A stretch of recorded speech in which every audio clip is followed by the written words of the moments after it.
I don't know if it was better. It certainly wasn't worse. It was every bit as good. It was an excellent match. And I'm guessing it was and Rollins picked up the win this time. So now they're even at 1 win apiece. So I'm sure there'll be a third. But I'm guessing it was the Edge and Rollins match that went long. If anything, went overly long on this show, it was probably the match, which is what led to the women's tag team match that was planned being cut.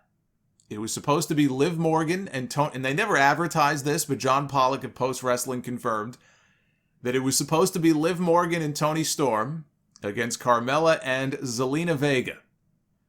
Almost 25 minutes is what they gave that Rollins match, or at least that's how long they decided to go, which I think is great because I thought they had a fantastic match. But it's unfortunate. It's unfortunate that match got cut. I don't blame WWE. They were live on TV. They're live on Fox. The show was running long. I feel bad for all 4 women, but I especially feel bad for Zelina Vega because she had special gear made to pay tribute to her father, who died in the 9/11 attacks.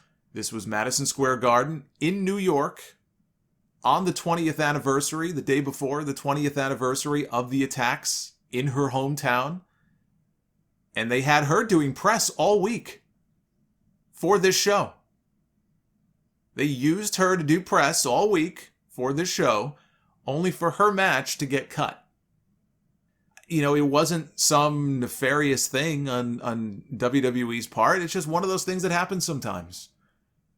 And it sucks for her. I'm not going to beat up on WWE for this, because I'm sure that they were in a pinch. They had to make a decision on what gets cut. They weren't expecting the show to go long, but it did, and that's what happens sometimes.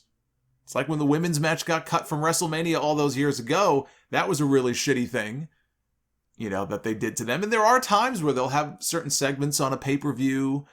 They'll throw a talk show segment in there, and then some match gets cut. It's like, what the fuck, right? Then you can blame WWE, because there are certain segments that you could say, well, did that really need to be on the show? It's like SummerSlam, when they did the moist TV shit, and New Day came out and was spraying him with super soakers or whatever.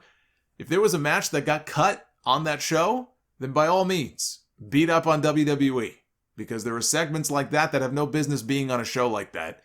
In this case, I don't think that it could have been helped. Usos and the Street Profits. I enjoyed their tag team title match in the main event. Cheap finish. Roman Reigns runs in, puts Montez Ford in the guillotine for the disqualification. And that brought out the Demon. We knew he was coming. The way that SmackDown ended the week before with that we saw the red light for a couple of seconds and that heartbeat sound, and we knew the Demon was coming. Finn Balor, all painted up as the Demon, came in to confront Roman and the Usos, and that's how they went off the air. And that's going to be the match at Extreme Rules. It's going to be Roman Reigns defending the championship against the Demon Balor.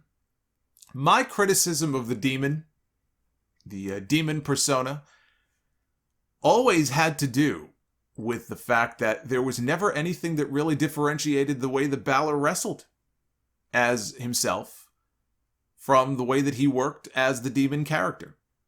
Literally the only thing that was different was the paint.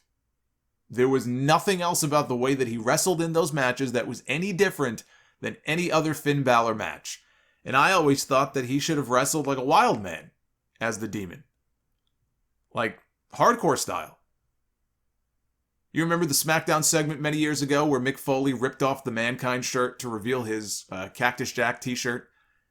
The look on Triple H's face when he did that. This was before their Royal Rumble match in 2000. Triple H sold that perfectly. He looked like he had seen a ghost, because he knew that he was in for the fight of his life. As tough an opponent as Mankind could be, he was no Cactus Jack.